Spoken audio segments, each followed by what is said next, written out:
Elle découvrit que son ami décédé lui avait laissé 70 milliards. Mais elle, habituée à passer de mauvais moments, n'avait aucune idée de comment dépenser cet argent. À la fin, elle mit tout l'argent dans des boîtes de kimchi, et ne prit qu'une petite liasse pour l'emporter avec elle. Elle alla s'acheter une glace. En rentrant chez elle, une pensée lui vint soudain à l'esprit. Si son ami avait autant d'argent, comment se fait-il qu'elle ait décidé de se suicider? Le lendemain, elle alla à l'entreprise. Elle chercha le président et lui proposa d'aider à enquêter sur la disparition des 70 milliards. En même temps, elle voulait éclaircir la véritable cause de la mort de son ami. En l'entendant, les yeux du président s'illuminèrent. Il s'approcha pour regarder ses chaussures en cuir bon marché, et dit d'un ton significatif: alors, utilise l'argent qu'on te donnera pour t'acheter de bonnes chaussures, parce que sinon, la vie va te sembler très difficile. Elle retourna à la maison de son ami, et commença à chercher des indices. Elle se souvenait que son ami lui avait dit que pour une comptable, les reçus et les livres de compte étaient comme la Bible. Elle examina les sacs et les vêtements de la maison, les comparant avec les livres de comptabilité, bien qu'elle sache que son ami avait une fortune impressionnante. En voyant devant elle des sacs, étiquetés avec des prix de centaines de millions, elle ne put s'empêcher de rester sans voix. Elle se souvint que quand elles travaillaient ensemble, elle s'était acheté un sac imitation, et était allée le montrer avec enthousiasme à son ami. Son ami, avec sérieux, l'avait averti: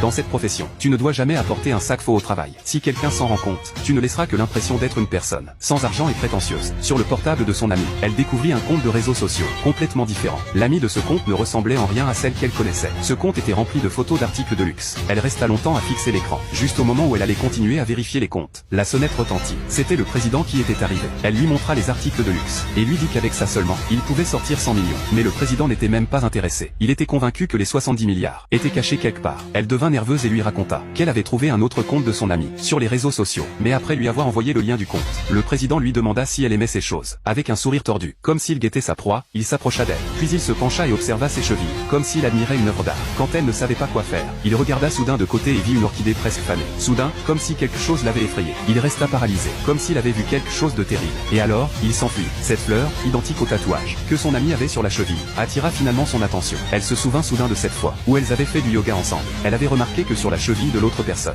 était tatouée cette délicate orchidée, accompagnée de 4 petits chiffres.